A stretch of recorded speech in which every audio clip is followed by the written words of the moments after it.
ICS के YouTube channel में आप सभी ऑनलाइन और ऑफलाइन माध्यम से जुड़े स्टूडेंट्स का बहुत बहुत स्वागत है। आज हम जो चर्चा करेंगे वो करेंगे लोकसभा की विधायी प्रक्रिया, प्रोसीजर क्या होते हैं पार्लियामेंट में, विधेयक कौन कौन से होते हैं, किस प्रकार से पारित किए जाते हैं, इनके विषय में आज हमको चर्चा करनी है। लास्ट में आपको सत्र वगैरह के बारे में, सत्र अवसान, विघटन, काफी कुछ बताया था, लोकसभा अध्यक्ष के बारे में, लोकसभा के बारे में, राज्यसभा, मूलाधिकार, नीति निर्देशक तत्व, काफी कुछ हो चुका है। आज जो आपका टॉपिक है वो है विधायी प्रक्रिया, संसद की विधायी प्रक्रिया। तो इसमें जो महत्वपूर्ण चीजें आपको याद रखनी है, सबसे पहले विधेयकों को कुछ भागों में बांटा गया है। विधेयकों को कुछ भागों में बांटा गया है, जैसे कि सामान्य विधेयक,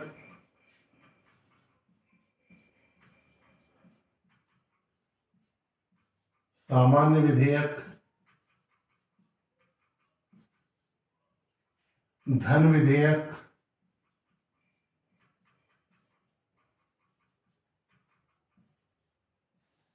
वित्त विधेयक,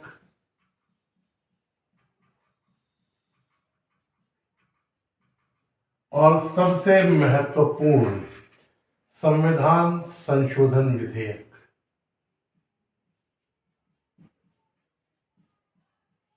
संविधान संशोधन विधेयक,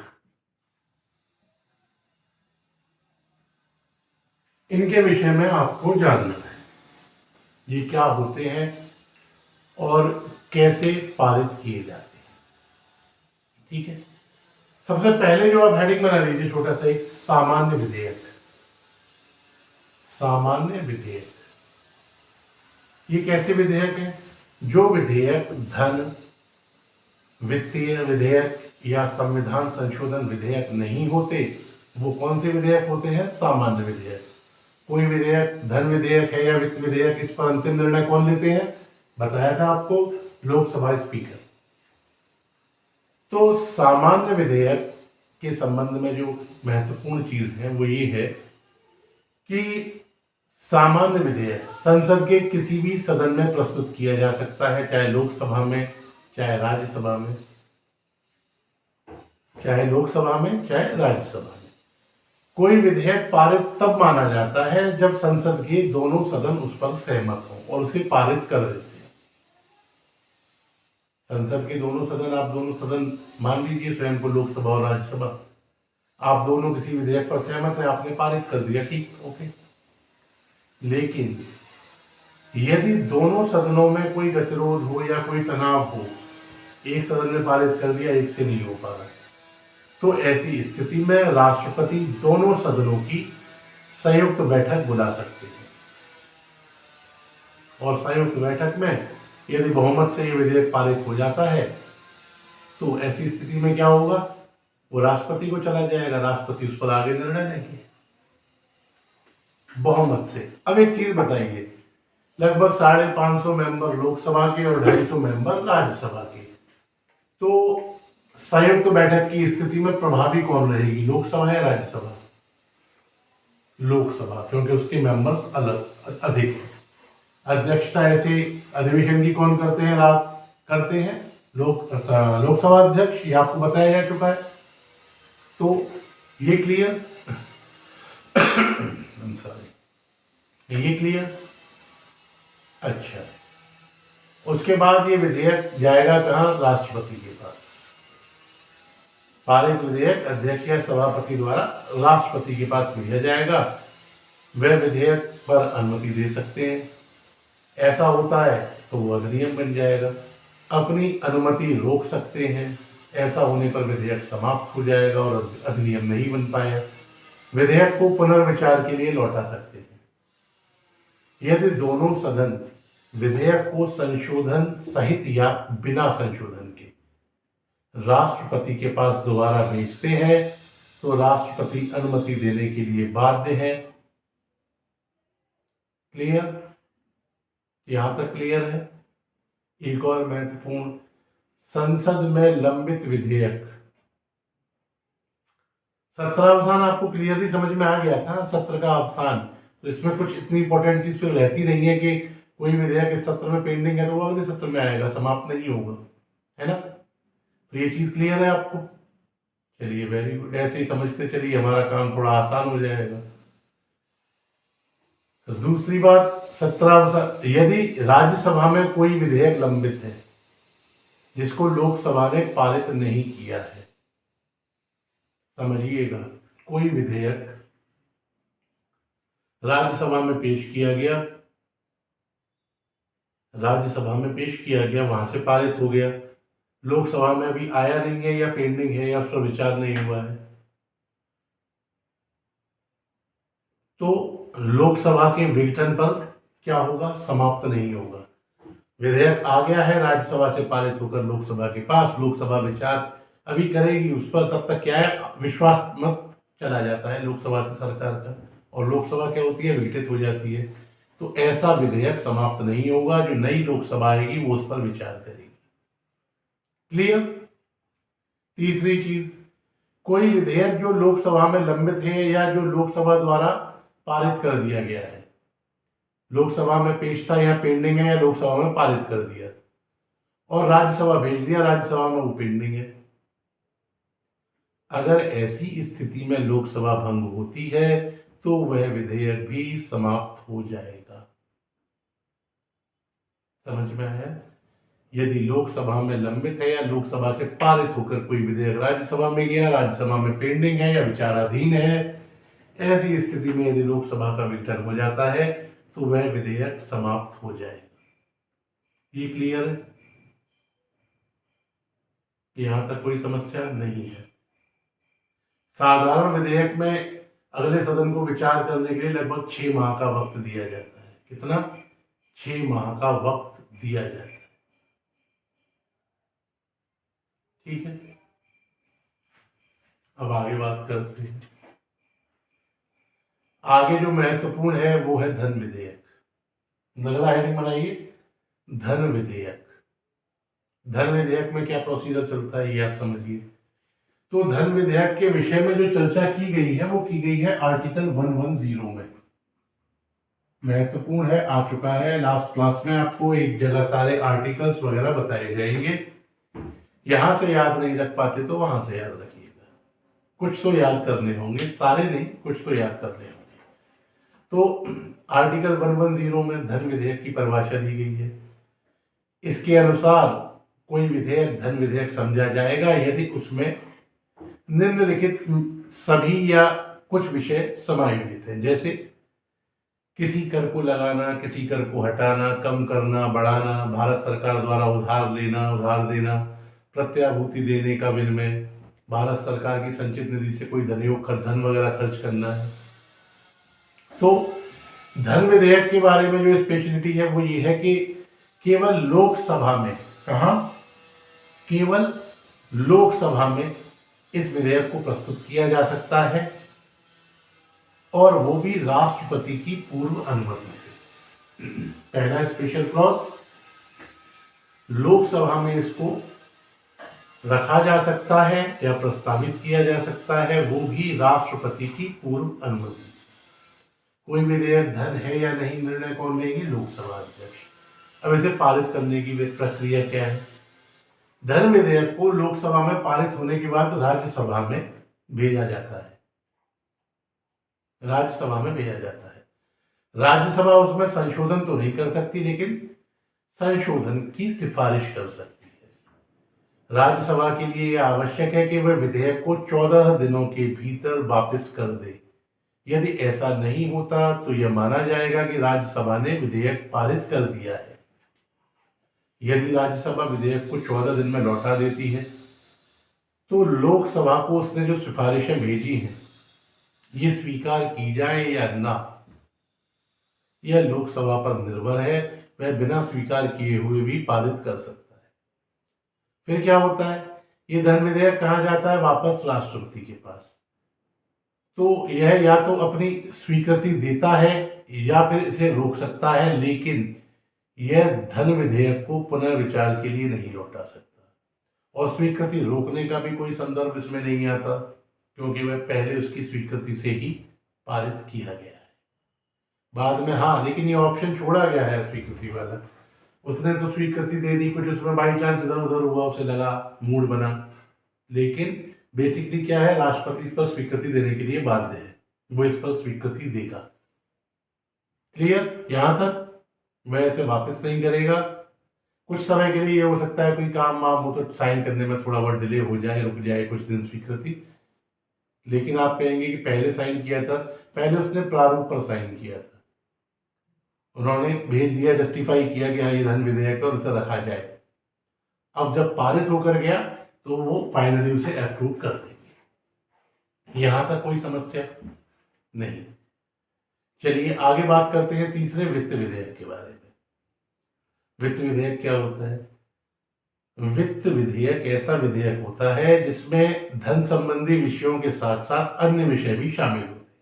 अर्थात ऐसा वित्तीय विधेयक जिसमें अनुच्छेद 110 में उल्लेखित एक या अधिक विषयों के साथ साथ साधारण विषय भी शामिल हों, जैसे कि बजट।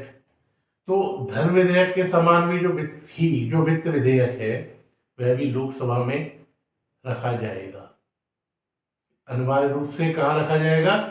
लोकसभा में ही रखा जाएगा, और उन्हें भी राष्ट्रपति की पूर्वानुमति उन पर भी लेनी होगी। तो धन विधेयक और वित्त विधेयक में कॉमन चीज, दोनों लोकसभा में रखे जाएंगे, दोनों राष्ट्रपति की पूर्वानुमति से रखे जाएंगे।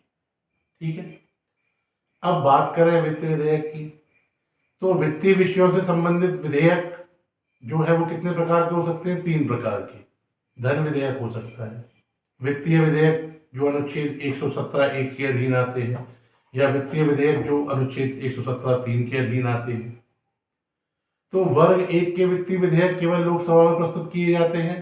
प्रस्तुत करने से पहले राष्ट्रपति की अनुमति, उसके बाद सामान्य विधेयक की तरह इन पर क्या होता है? कार्य होता है वर्ग 1 में। ठीक है ना? धन विधेयक आपको बता दिया, जैसे पूरा डिटेल दिया था। तो इस पोर्शन को हम अभी आपको समझने में थोड़ी कठिनाई भी होगी। वित्तीय विधेयक के बारे में जो बात की, आपको बताई हमने, वो आपको समझ में आ गई। 3 तरह के हो सकते हैं, वो आपसे पूछता नहीं है। ठीक है, ज्यादा माइनर उसमें प्रोसीजर में हमें जाने की आवश्यकता अभी नहीं है। तो वित्तीय विधेयक पर उसके बाद फिर वो कहाँ जाता है? राष्ट्रपति पर जाता है, राष्ट्रपति उसे साइन कर देते हैं, हो गया उसका। इसमें दिन वगैरह वही साधारण विधेयक की तरह ही मिलते हैं, इसमें 14 दिन का कोई प्रोसीजर नहीं है। ठीक है, केवल स्पेशली धन विधेयक में है 14 दिन वाली। ठीक, बाकी प्रोसीजर सामान्य विधेयक की तरह रखा, लोकसभा में जाएगा राष्ट्रपति की पूर्वानुमति पर, बाकी सिंपली जो प्रोसीजर लागू होता है वो लागू होगा। तीसरा आता है संविधान संशोधन विधेयक। अब ये क्या है? आर्टिकल 368 में संविधान संशोधन के विषय में चर्चा की गई है। किसमें? आर्टिकल 368 में संविधान संशोधन के विषय में चर्चा की गई है। तो इसमें है क्या? संविधान संशोधन की प्रक्रिया और इस संबंध में संसद की शक्ति का वर्णन हमें मिलता है इस विधेयक, इस आर्टिकल में। इसे संसद के किसी भी सदन में प्रस्तुत किया जा सकता है और इसके लिए राष्ट्रपति की पूर्व स्वीकृति की आवश्यकता नहीं होती। क्या है? इसे संसद के किसी भी सदन में प्रस्तुत किया जा सकता है संविधान संशोधन विधेयक को, और इस पर राष्ट्रपति की पूर्वानुमति की आवश्यकता नहीं होती।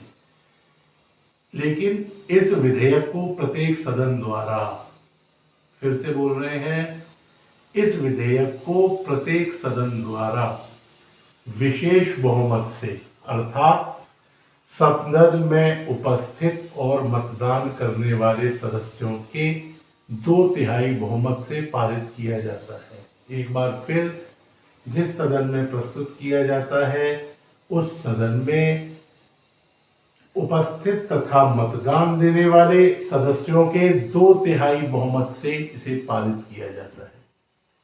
इसे पारित करने के लिए इसमें सबसे बड़ी एक समस्या, इस विधेयक को पारित करने के लिए संयुक्त बैठक नहीं बुलाई जा सकती। इसे सेपरेटली दोनों सदनों से अलग अलग पारित कराना होगा। क्लियर? लास्ट में ये राष्ट्रपति के पास जाएगा, वहां से इसे क्लियर किया जाएगा। यहां तक कोई समस्या नहीं है। Very good. अब बात करते हैं कि आर्टिकल 108 के बारे में थोड़ी सी और चर्चा कर लेते हैं, संयुक्त बैठक के बारे में। इसे आपको नोट डाउन अभी कहीं फॉर्मली कराया नहीं है ना, इसे नोट डाउन भी आप कर ही लीजिए फॉर्मली एक बार कि यदि किसी समझा हुआ है आपने, बस लिख लीजिए। यदि किसी विधेयक के एक सदन में पारित किए जाने, यदि किसी विधेयक के एक सदन में पारित किए जाने और दूसरे सदन को भेजे जाने के बाद, और दूसरे सदन को भेजे जाने के बाद विधेयक दूसरे सदन द्वारा अस्वीकार कर दिया जाता है, अस्वीकार कर दिया जाता है, या संशोधन के बाद दोनों सदन अंतिम रूप से असहमत हो जाते हैं, या संशोधन के बाद या संशोधन के बाद दोनों सदन अंतिम रूप से असहमत हो जाते हैं, या विधेयक दूसरे सदन में 6 माह तक लंबित रहता है, या विधेयक दूसरे सदन में 6 माह तक लंबित रहता है। तो इन सभी परिस्थितियों में राष्ट्रपति संयुक्त बैठक बुलाता है। तो राष्ट्रपति संयुक्त बैठक बुलाता है। संविधान संशोधन विधेयक और धन विधेयक के संबंध में संयुक्त बैठक का प्रावधान नहीं है। संविधान संशोधन विधेयक और धन विधेयक के संबंध में संयुक्त बैठक का प्रावधान नहीं है। संयुक्त बैठक की अध्यक्षता लोकसभा अध्यक्ष करते हैं। संयुक्त बैठक की अध्यक्षता लोकसभा अध्यक्ष करते हैं। और यदि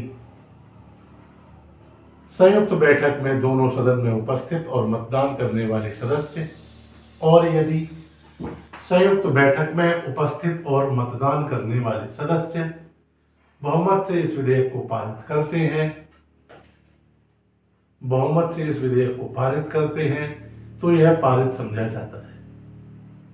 तो यह पारित समझा जाता है। यहां तक कोई डाउट किसी के मन में, कोई शंका, कुछ समझने में दुविधा कैसी भी हो तो बताइए। कोई आवाज नहीं आ रही, मतलब शांति है। भगवान जब घर जाकर इन सबको आपको रिवाइज भी करना है, क्वेश्चन सीरीज भी पढ़ी है, वो भी करनी है, अपने बिजी शेड्यूल में से थोड़ा सा टाइम निकालिए। ठीक है, अब बात करते हैं हम वार्षिक वित्तीय विवरण के विषय में। वार्षिक वित्तीय विवरण या बजट, आर्टिकल 112, आर्टिकल 112 लिख लीजिए। कुछ तो आप जानते हैं, फिर आगे बताते भी हैं। राष्ट्रपति प्रत्येक वित्तीय वर्ष के संबंध में, राष्ट्रपति प्रत्येक वित्तीय वर्ष के संबंध में भारत सरकार की अनुमानित प्राप्तियों एवं व्यय का विवरण, भारत सरकार की अनुमानित प्राप्तियों एवं व्यय का विवरण संसद के समक्ष प्रस्तुत करवाते हैं, संसद के समक्ष प्रस्तुत करवाते हैं, जिसे वार्षिक वित्तीय विवरण या बजट कहा जाता है, जिसे वार्षिक वित्तीय विवरण कहा जाता है। वित्तीय वर्ष क्या होता है अपना? 1 अप्रैल से 31 मार्च। बजट फरवरी माह के प्रथम दिन वित्त मंत्री द्वारा लोकसभा में प्रस्तुत किया जाता है। बजट फरवरी माह के प्रथम दिन वित्त मंत्री द्वारा लोकसभा में प्रस्तुत किया जाता है। बजट से पहले आर्थिक सर्वेक्षण प्रस्तुत किया जाता है। ब्रैकेट में डाल लीजिएगा थोड़ा सा, कि रेलवे बजट को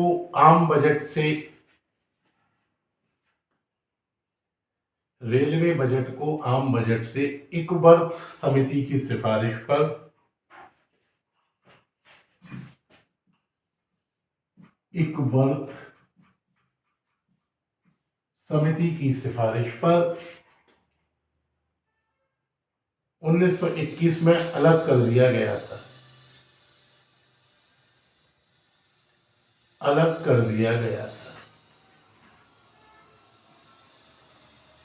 अभी क्या है, अलग अलग नहीं होते, शामिल एक ही में प्रस्तुत होते हैं। ठीक है ना, इन प्रेजेंट की बात कर रहा हूं। स्वतंत्र भारत का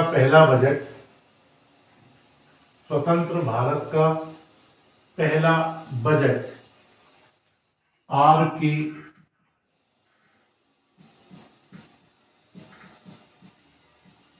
षणमुगम शेट्टी ने प्रस्तुत किया था।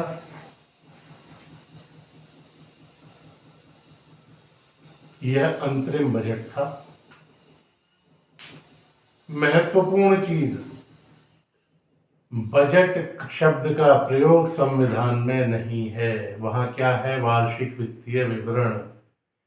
दूसरी चीज महत्वपूर्ण, यदि 75 दिन 75 डेज के अंदर बजट पारित नहीं हो जाता तो बजट भंग हो जाता है। ठीक है, तो बजट भंग हो जाता है। क्लियर? दो चीजें हो गई। तीसरी चीज और याद रखिएगा, गिलोटीन।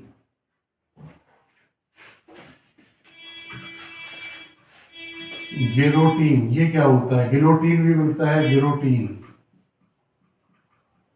ये क्या होता है? जब बजट रखा जाता है तो यह अपेक्षा की जाती है कि बजट की सभी जो उसमें लिखा है उन सब पर बहस हो और मतदान हो मांगों पर।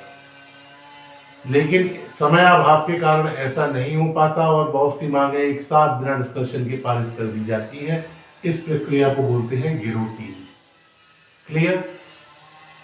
उसके बाद बजट क्या है? वित्त विधेयक एक प्रकार का, राष्ट्रपति की पूर्व अनुमति से रखा जाएगा, लोकसभा में रखा जाएगा। उसके बाद क्या होगा, उस पर बहस वगैरह होगी, कार्यक्रम शुरू होगा। उसके बाद लास्ट में संसद में विनियोग विधेयक पेश किया जाता है।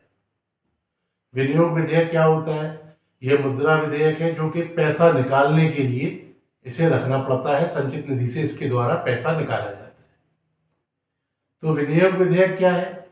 लिख लीजिए इसे भी। विनियोग विधेयक के अनुसार भारत की संचित निधि से कोई भी धन विनियोग विधेयक के पारित किए बिना नहीं निकाला जा सकता। भारत की संचित निधि से कोई भी धन बिना विनियोग विधेयक के पारित करे बिना नहीं निकाला जा सकता। क्लियर? एक चीज और, अनुपूरक अनुदान। ये क्या होता है? छोटी छोटी चीजें हैं, देख समझते चलिए बस। अनुपूरक अनुदान, ये क्या होता है? इसे संसद द्वारा तब स्वीकृत किया जाता है जब किसी विशेष सेवा हेतु विनियोग के लिए राशि कम पड़ जाए। मांग रखी, कोई काम चल रहा है और पैसा कम पड़ गया, तो उस समय में क्या मांग रखते हैं हम? अनुपूरक अनुदान रखते हैं। अधिक नाम, अलग अलग नाम होते हैं इनके, वो अभी सभी आपकी आवश्यकता के लिए नहीं है। अधिक अनुदान, अनुपूरक अनुदान, काफी सारे तरह के अनुदान हम मांगते हैं बीच बीच में। पैसा कम पड़ गया, दे दो, ये मांग। तो अनुपूरक अनुदान होता है कि जब इसे संसद द्वारा तब स्वीकृत किया जाता है जब किसी विशेष सेवा हेतु विनियोग अधिनियम द्वारा प्राधिकृत राशि उस वर्ष हेतु चालू वित्तीय वर्ष में अपर्याप्त पाई जाए। तब क्या रखते हैं, अनुपूरक अनुदान। तो अब समझिए, संसदीय नियंत्रण, बजट पास कराना है, संसदीय नियंत्रण पास कराना पड़ेगा। अगर पास नहीं करा पाते तो सरकार गई। बार बार अनुदान आप रख रहे हो, बार बार वो पास हो रहे हैं, तो ये क्या है, लोकसभा गवर्नमेंट को कंट्रोल भी करती है इन सब चीजों से। ठीक है, एक और महत्वपूर्ण चीज आप यहां समझिए, अनुपूरक अनुदान समझ में आ गया भगवान? चलिए, वेरी गुड।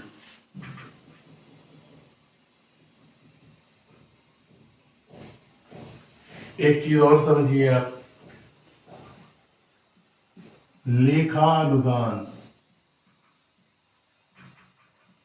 इसे वोट ऑन अकाउंट कहते हैं। ये एक नई चीज है। ये क्या होता है, लेखा अनुदान पढ़ा है कहीं? कभी कभी क्या होता है, बजट रख दिया लेकिन अभी उसे पारित होने में समय लग रहा है। बजट रख दिया लेकिन उसे पारित होने में समय लग रहा है। ऐसी स्थिति में क्या है, लेखानुदान रखकर कुछ राशि पहले ही हम विड्रॉ करते हैं संचित निधि से। क्या होता है लेखानुदान? जब विनियोग विधेयक के पारित होने में विलंब की स्थिति में लोकसभा लेखानुदान विधेयक पारित कर धन उपलब्ध करा सकती है। भाई, कार्य के लिए पैसा तो चाहिए ना, जो चल रहे हैं। बजट पारित होने में तो समय है, तो क्या किया, वोट ऑन अकाउंट रखकर तत्काल आवश्यकताओं की पूर्ति के लिए पैसा निकाल लिया। क्लियर है यहां तक? Very good. चलिए अब आगे, प्रश्नकाल।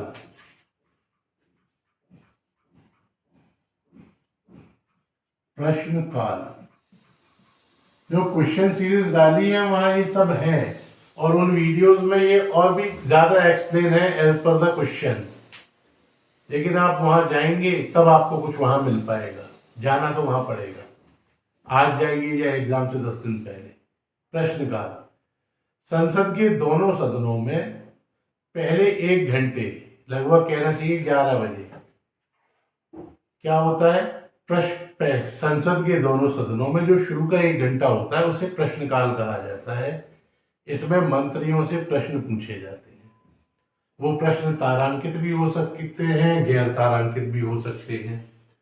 तारांकित प्रश्न वो होते हैं जिनके ऊपर स्टार बना होता है, मंत्रियों को इनका मौखिक उत्तर देना होता है। गैर तारांकित प्रश्न होते हैं जिन पर स्टार नहीं बना होता और लिखित उत्तर की अपेक्षा की जाती है। ठीक है, समझ पा रहे हैं क्या कह रहे हैं?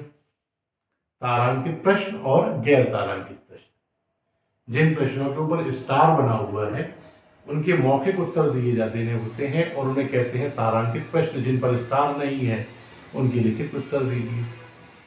ठीक, बता देंगे, लिखा देंगे, बेफिक्र रहिए, घबराइए मत। अगला देखिए, शून्यकाल। शून्यकाल, ये क्या होता है भाई? नहीं, संसद के दोनों सदनों में प्रश्नकाल के ठीक बाद के समय को शून्यकाल कहते हैं। क्या कहते हैं? शून्यकाल। ये 5 से 15 मिनट का हो सकता है, बड़ा भी हो सकता है।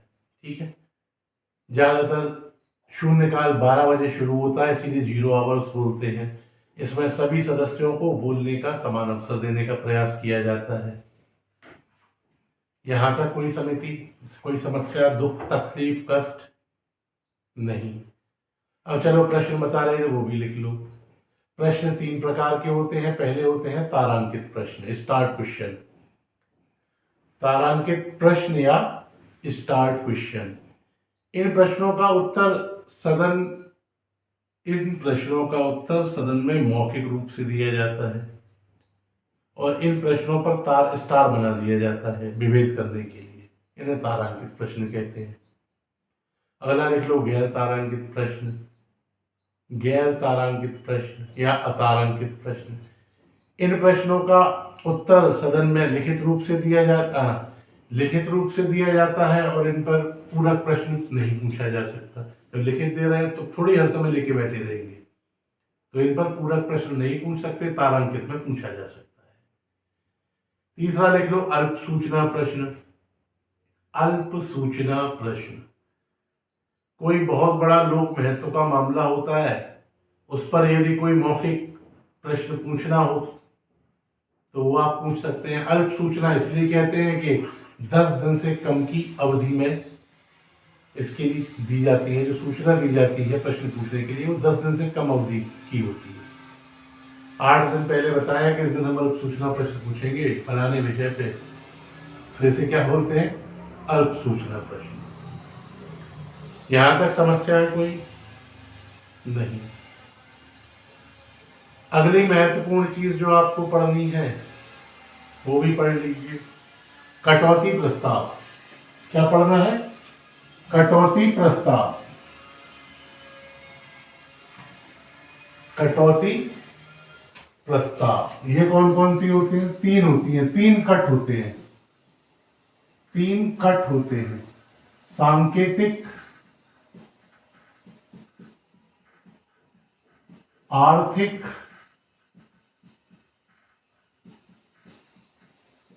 नीतिगत। नीतिगत ये क्या है प्रभु? अभी आपको बताया कि बजट पेश किया जाता है, बजट पेश करने के बाद बार बार आप अनुपूरक अनुदान रख रहे हो, क्या मैं वहां कम पड़ गया, कह रहे हम बजट में बता नहीं पाए थे, ये वाला काम हमारा छूट गया, इसके लिए पैसा दो। तो बार बार क्या होता है, लोकसभा में आपको मांगे रखनी पड़ती हैं, उसका बजट बना के रखना पड़ता है। यदि आपकी मांगी गई राशि में लोकसभा 1 रुपए की कमी कर दे, आपने मांगे 1000, उन्होंने दिए 999, तो समझना चाहिए ये होता है सांकेतिक कट। आपको संकेत दिया जा रहा है कि आपकी मांगे अधिक बढ़ती जा रही है। दूसरा होता है आर्थिक कट, इकोनॉमिक कट। पहला बोलते हैं सांकेतिक, ठीक है ना। दूसरा पॉलिसी कट या economic cut, sorry economic cut. इसमें क्या होता है, मांगी गई राशि में से एक भारी भरकम राशि कम कर दी जाती है, इसे क्या बोलते हैं, इकोनॉमिक कट, आर्थिक कटौती। तीसरा होता है पॉलिसी कट या नीतिगत कट या नीतिगत कटौती। इसमें क्या होता है, पूरी मांगी गई राशि को घुमाकर राउंड फिगर में 1 रुपया कर दिया जाता है। जब 1 रुपया कर दिया जाता है तो ये संवैधानिक दायित्व तो बनता है सरकार का कि वह अपना त्याग पत्र दे दे। और प्रधानमंत्री अगर ऐसा नहीं करते, आए उन्होंने 1 का सिक्का उठाया, जेब में रखा और चल दिए, तो राष्ट्रपति बुलाता है कि जरा आओ, हम आपकी सरकार को बर्खास्त कर रहे हैं, ठीक है। तो ये तीनों कट आपको पता होना चाहिए, महत्वपूर्ण है, इसलिए यहां चर्चा कर दी गई। क्लियर? आगे बात करते हैं संसदीय समितियों के बारे में। आज कंप्लीट करेंगे इसको, संसद को। संसदीय समितियां,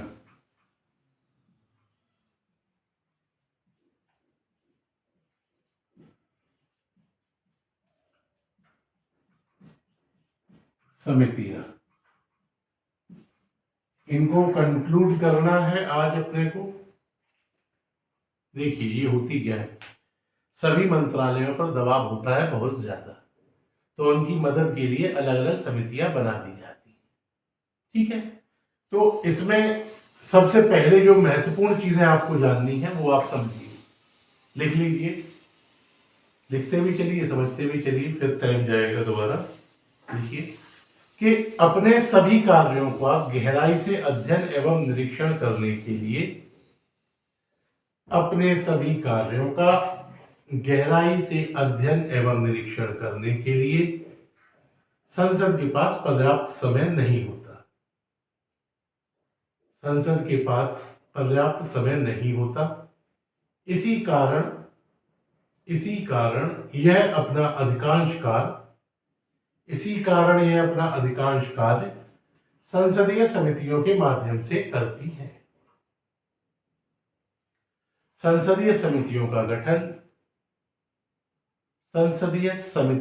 गठन संसद के द्वारा अनुच्छेद 118(1), संसद के द्वारा आर्टिकल 1181, के अधीन किया जाता है, के अधीन किया जाता है, जिसमें यह प्रावधान है कि, लिख लीजिए भगवान फटाफट, जिसमें यह प्रावधान है कि इस संविधान के उपबंधों के अधीन रहते हुए, इस संविधान के उपबंधों के अधीन रहते हुए संसद का प्रत्येक सदन अपनी प्रक्रिया तथा अपने कार्य संचालन के विनियमन के लिए नियम बना सकेगा। ठीक है, तो समितियां कितने प्रकार की होती हैं? समितियों को बेसिकली दो भागों में बांटा जाता है। एक होती है स्थायी समितियां,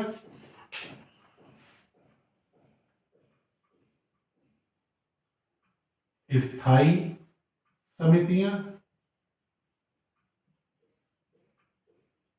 और एक होती है तदर्थ समितियां।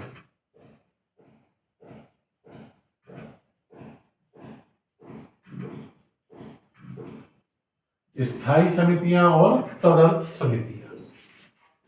स्थायी समिति कौन कौन सी क्या होती है, पहले तो ये समझो। स्थायी समिति का गठन एक निश्चित समय के लिए होता है। इनका कार्य निरंतर चलता रहता है। इनका कार्य निरंतर चलता रहता है। यह समितियां भी अलग अलग प्रकार की होती हैं। कौन कौन सी, लिख लीजिए। वित्तीय समितियां, विभागीय समितियां, जांच समितियां, छानबीन समितियां, सेवा समितियां, सदन की समितियां। तो ये क्या है, अलग अलग क्लासिफिकेशंस होते हैं इन समितियों के। ठीक, सबसे पहले हम जो बात करेंगे इसमें करेंगे वो वित्तीय समितियों के बारे में। वित्तीय समितियां कौन कौन सी हैं? सबसे पहली होती है एस्टीमेट कमेटी, सबसे महत्वपूर्ण है। प्राक्कलन समिति, या इसी को बोला जाता है एस्टीमेट कमेटी। एस्टीमेट कमेटी, तो इसमें जो महत्वपूर्ण बात है वो है कि यह क्या करती है, ये बजट के जो प्राक्कलन होते हैं उनकी जांच करती है। ठीक है, इसमें देखिए कि इस समिति का गठन सर्वप्रथम 1950 में किया गया था। इस समिति का गठन 1950 में किया गया था। इस समिति का गठन प्रतिवर्ष लोकसभा में, इस समिति का गठन प्रतिवर्ष लोकसभा में, बजट कहाँ रखा जाता है, लोकसभा में ना पहले, तो समिति कहाँ बनेगी, लोकसभा में। तो इस समिति का गठन प्रतिवर्ष लोकसभा में बजट प्रस्तुत किए जाने के बाद, बजट प्रस्तुत किए जाने के बाद 1 वर्ष के लिए किया जाता है। इस समिति में लोकसभा के 30 सदस्य शामिल होते हैं। इस समिति में लोकसभा के 30 सदस्य शामिल होते हैं। यहां तक क्लियर आ रहा है ना, जो बोलता जा रहा हूं समझ में। इस समिति के सदस्यों का चुनाव लोकसभा द्वारा, इस समिति के सदस्यों का चुनाव लोकसभा द्वारा अपने सदस्यों में से आनुपातिक प्रतिनिधित्व पद्धति के अनुसार, आनुपातिक प्रतिनिधित्व पद्धति के अनुसार एकल संक्रमणीय मत द्वारा 1 वर्ष के लिए किया जाता है। मंत्री परिषद के सदस्यों को इसमें शामिल नहीं किया जाता। क्यों नहीं किया जाता? क्योंकि मंत्री लोकसभा के प्रति उत्तरदायी होते हैं। ज्यादातर केसों में मंत्री क्या होगा, वो मंत्री किसके रूप लिए, मंत्री परिषद किसके लिए उत्तरदायी है, सामूहिक रूप से लोकसभा, व्यक्तिगत रूप से राष्ट्रपति। तो 1 मिनट, क्या आपने क्या किया हुआ है, क्या आपका दिखाई, कॉपी दिखा रहा है, 1 मिनट अपने आप क्या लिख रहे हैं आप लोग?